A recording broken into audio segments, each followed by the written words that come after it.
things first, Dre is here, the man of the hour. Dre, I want you to tell everybody, what was the impetus for this entire party?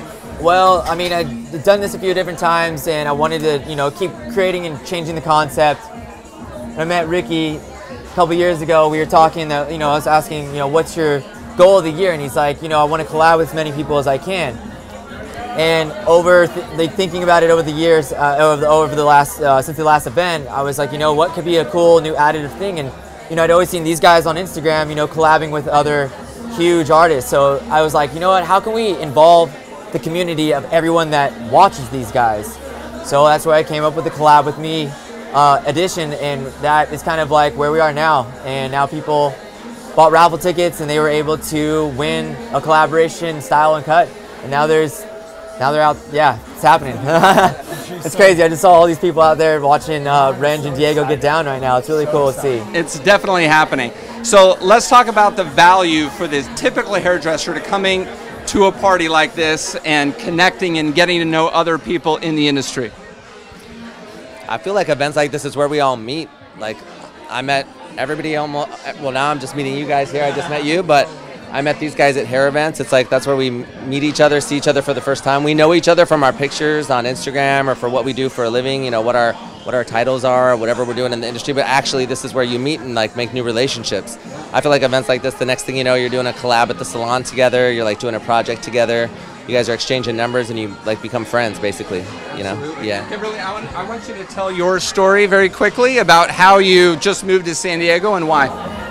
So last year was the first big show I went to. I went to Behind a Chair. I was nominated for the first time, and I was scared, but I decided to go by myself. And I met some people, Isaac from Mayor and my friend Amber, his assistant, and they just happened to be opening up a salon in San Diego, and so I connected with them, and I decided to make the move down south about 3 weeks ago. So I am super new, but yeah, connecting and networking has, in the past 7 months, changed everything for me. So I can't stress how important that is, and I'm really glad to know that. And so I'm so happy that everyone's here and able to get that you know, vibe going too. So Andrew, so talk to the introverts out there. Like, what should they be thinking when they're trying to decide, go to the event or just stay comfy on the couch? Oh my gosh, you gave me such a specific thing to talk about. I feel like I need a second to think about it. I myself am an introvert, which, you know, most people believe introvert means you're not good in crowds, you can't talk to people, but it's not always the case. It's just that I need to be alone to recharge. I love talking to people and giving out my energy like I'm doing here. I just need to be alone to recharge. So this event, what I've been telling people is this is unlike any other hair event in that we don't show up here and then, like, you don't buy a ticket and sit in the crowd and be separate from the talent, and I say the talent in finger quotes because, like, normally you go to a hair show, you sit in the crowd, you watch the people do what you've seen them do on Instagram. And what I've learned with requests for people want to pay me to come teach at their salon. And after kind of negotiating and figuring out what they want exactly, people want to sit and talk with you. And so this event's amazing because every year that we've done this, the artists are not on a stage. We're not elevated above the rest of the crowd. You don't have to be nervous meeting anybody here. Like, I've been looking forward to this event all year for that reason. Everybody's on the same level, and I swear to God, Dre is onto something here with the future of hair events, because it's no longer going to be buy a ticket to sit in a chair, a numbered chair, and watch the person on stage do what you've already seen them do on Instagram. It's going to be, hey, if you want to hang out with this person, go to LookBook. Philip, is this your first one? First LookBook? First LookBook. What do you think?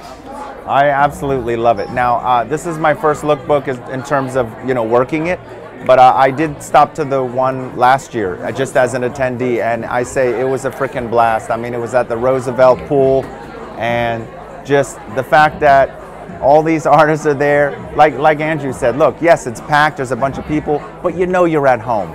You don't feel like, oh gosh, what am I gonna do, you know? You don't have to wallflower it, you know? You can just go in, hey, what's going on, you know? And when you see that happening in other little groups, you don't feel weird about being somewhere, you know, as if it was just like a club or just a party in general, you know. But I think it keeps it light.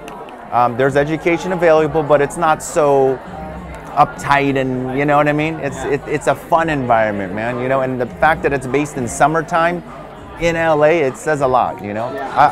Yeah. Sophie, how do you approach these events? Like, where's the real value in there for the normal hairdresser? I think it kind of goes back to what you had said. It's where it all starts for all of us. Like, a lot of these guys I met at different events, and through those type of, like, you know, introductions, like, it leads to other opportunities. And I think people don't understand is just like, sure, it's like, yeah, you got to pay to go to these events, but the relationships that you build are lifelong. Like, some of these guys, I see you guys at every show, right? We see each other all the time, and it's just like, we're able to build off each other no matter what. Like, as much as we travel and do stuff, we're still learning. And it's just like, if people understood that if you just put yourself out there, like, it's intimidating for all of us. Like, I think the first time I seen a lot of these guys, it was just like, holy shit, I've seen you on Instagram, but I don't even know what to say to you. And it breaks that little icebreaker. And I feel like once you actually do it, you realize, like, dang, you're a human being, you're a human being, you're a human being. We all feel the same insecurities about certain things.